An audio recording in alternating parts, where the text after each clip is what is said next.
Hello students, this video is second part of chapter accounting principles.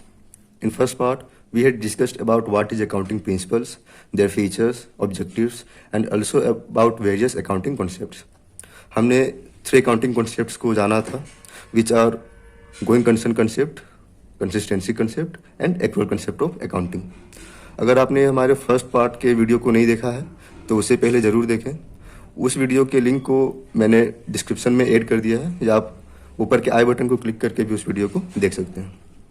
हमने previous video में देखा था कि accounting principles are set of rules जो हमें बताते हैं, गाइड करते हैं कि कैसे बुक ऑफ अकाउंट को प्रिपेयर करना है, कैसे डिफरेंट ट्रांजेक्शन को रिकॉर्ड करना है. So let's start our today's topic that is different accounting principles. हमारा फर्स्ट प्रिंसिपल है बिजनेस एंटिटी प्रिंसिपल. एंटिटी का मतलब होता है समथिंग जो इंडिपेंडेंटली एग्जिस्ट करता है. इस प्रिंसिपल के according business and its owner both are different from each other before law. यानी कानून की नज़र में बिजनेस का मालिक और बिजनेस खुद एक एंटिटी दोनों अलग अलग हैं, दोनों एक नहीं है. बिजनेस के लिए उसका ओनर भी एक क्रेडिटर है, इसलिए उसका जो कैपिटल है बिजनेस के लिए लायबिलिटी बन जाता है. अगर मान लीजिए मैं रेडमी के मोबाइल से इस वीडियो को शूट कर रहा हूँ, तो अगर ये मोबाइल ब्लास्ट कर जाता है तो जो केस होगा वे Xiaomi कंपनी पे होगा, ना कि उसके मालिक पे होगा. So according to business entity principle, business is treated as a separate unit from its owner. The proprietor is treated as a creditor of the business. That's why capital is treated as a liability of the business. Second principle है money measurement principal.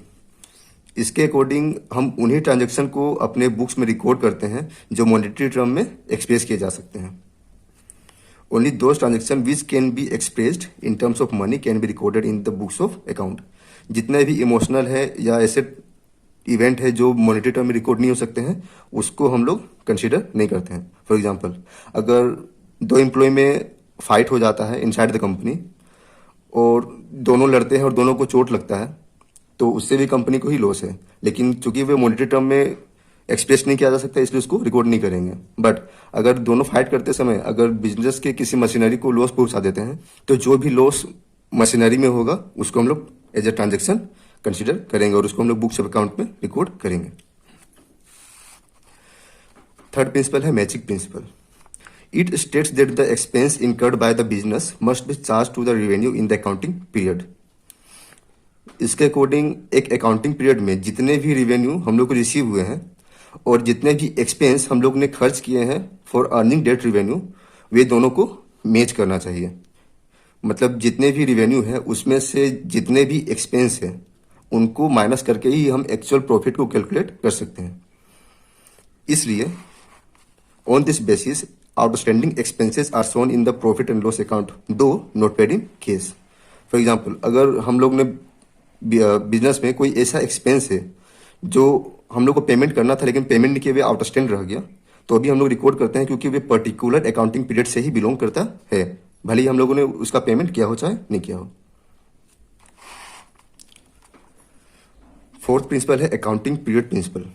It states that a business should report their financial statement in a specific time period.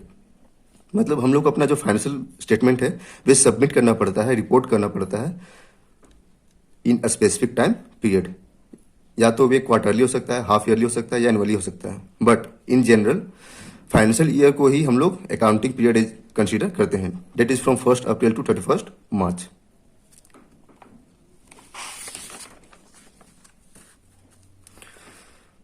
Fifth principle है dual aspect principal.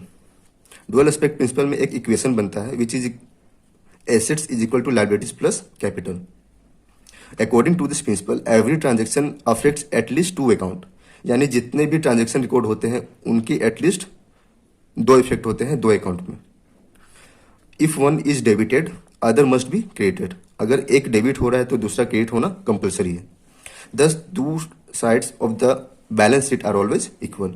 Since if one account is debited then other account must be credited. इसलिए जो both the sides of balance sheet है वे हमेशा tally करते हैं. Left side is the side of liabilities and capital and right side is of side of asset. और इस principal से रिलेटेड एक बहुत ही इंपॉर्टेंट चैप्टर है that is accounting equation. Accounting equation is based on this principle, जहां हम लोग डिफरेंट ट्रांजेक्शन को रिकॉर्ड करते हैं और ये सेटिस्फाई करते हैं कि एसेट साइड जो है लायबिलिटीज प्लस कैपिटल के हमेशा इक्वल होगा। सिक्स प्रिंसिपल है principle of materiality. This principle states that financial reports need to include only those informations that will be significant which is important और मटेरियल टू द यूजर्स। तो materiality का मतलब हुआ important. ये principal हम लोग को बताता है कि हम लोग उन्हीं सारे इन्फॉर्मेशन को फाइनेंशियल स्टेटमेंट में इंक्लूड करेंगे, रिपोर्ट करेंगे टू द यूजफुल यूजर्स जो उनके लिए इंपॉर्टेंट होगा। बहुत सारे लोगों के लिए एक पर्टिकुलर इंफॉर्मेशन इंपॉर्टेंट हो सकता है और दूसरे के लिए नहीं। फॉर एग्जाम्पल, अभी लॉकडाउन का पीरियड चल रहा है, अगर किसी गरीब को 5 किलो चावल मिल जाता है तो उसके लिए वे इंपॉर्टेंट है, बट एक मिडिल क्लास या अपर क्लास के जो लोग होते हैं उनको अगर 5 किलो चावल दिया जाए तो उनके लिए ये इंपॉर्टेंट नहीं होगा शायद। सेवंथ प्रिंसिपल है principle of conservatism. According to this principle all anticipated losses should be recorded in the books of account but all anticipated gains should be ignored. ये प्रिंसिपल ऑफ प्रूडेंस भी कहलाता है ये, जिसमें हम लोग जितने भी फ्यूचर में लॉस होने वाले हैं उनको पहले ही बुक्स में रिकॉर्ड कर लेते हैं, बट फ्यूचर के जो प्रॉफिट्स हैं उनको कंसीडर नहीं करते हैं। तो हम लोग कोशिश करते हैं कि हम लोग अपने फाइनेंशियल स्टेटमेंट में केवल लॉस को ही दिखाएं जो अभी तक इनकर नहीं हुए हैं, बट फ्यूचर जो प्रॉफिट है जो हम लोग को पता है कि होने ही वाला है उनको रिकॉर्ड नहीं करते हैं जब तक वे हम लोग को एक्चुअली रिसीव नहीं हो जाते हैं। इसलिए provisions is made for all non liabilities and losses. इसलिए जो फ्यूचर के लायबिलिटीज या लॉस होने वाले हैं उनको हम लोग कंसीडर करने के लिए एक प्रोविजन क्रिएट करते हैं। इसके एग्जाम्पल से प्रोविजन फॉर डाउटफुल डेट्स। हमारे जितने भी डेटर हैं तो हम लोग पहले से एज्यूम करते हैं कि कुछ परसेंटेज ऑफ डेटर जो है वे हम लोग के लिए डाउटफुल हैं, उनसे हम लोग को पेमेंट रिसीव नहीं होगी। Second is closing stock is valued at cost price or realisable value whichever is less. एक रियलाइजेबल वैल्यू होता है जो सेल करने पे हम लोग को रियलाइज होता है, एक होता है कॉस्ट प्राइस। अगर मान लीजिए कॉस्ट प्राइस हमारा 10,000 है और उसका जो वैल्यू है वे सोल्ड करने पे हम लोग को 12,000 रियलाइज होगा, तो हम लोग 10,000 वाले वैल्यू को ही बुक्स ऑफ अकाउंट में रिकॉर्ड करेंगे। एट्थ एंड लास्ट प्रिंसिपल है प्रिंसिपल ऑफ फुल डिस्क्लोजर। इस प्रिंसिपल के अकॉर्डिंग जितने भी इंफॉर्मेशन से, जितने भी डाटा है या जितने भी इवेंट है जो बिजनेस के इकोनॉमिक अफेयर्स से रिलेट करते हैं उन सबको डिस्क्लोज करना पड़ता है in the financial statement, and if they do not find any place in the financial statement, then through footnotes we disclose those informations. For example, present market value of investment should be disclosed by way of footnote. मान लीजिए हम लोग का जितना भी investment है उनका present या बुक वैल्यू और मार्केट वैल्यू दोनों अगर डिफरेंट है, तो अगर हम लोगों ने बुक वैल्यू ऑफ इन्वेस्टमेंट को फाइनेंशियल स्टेटमेंट में रिकॉर्ड किया है, देन हम लोग को उस इन्वेस्टमेंट का मार्केट वैल्यू को थ्रू द फुटनोट हम लोग को डिस्क्लोज करना पड़ता है। Footnote means a place just below the balance sheet. Second example है any change in method of valuation of a stock should be disclosed with a footnote. हम लोगों ने valuation of a stock के 3 methods को देखे थे, LIFO, FIFO and WACC.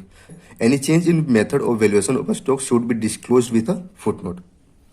हम लोग अभी प्रेजेंट में जो भी मेथड को यूज कर रहे हैं for the valuation of stock, अगर फ्यूचर में हम लोग उस मेथड को एक्सेप्ट ना करके डिफरेंट मेथड को यूज करते हैं for the valuation of stock, then in that year we should disclose that हम लोगों ने जो मेथड ऑफ वैल्यूएशन है उसको चेंज कर दिया है और हम लोग अभी presently different method of valuation of stock को यूज कर रहे हैं।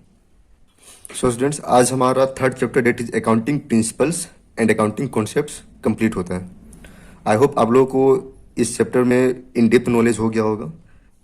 अगर आप लोग को ये वीडियो अच्छा लगा तो प्लीज़ इसे लाइक करें और चैनल को सब्सक्राइब करें, और नेक्स्ट वीडियो का नोटिफिकेशन रिसीव हो उसके लिए नोटिफिकेशन बेल को प्रेस करें। Thanks for watching.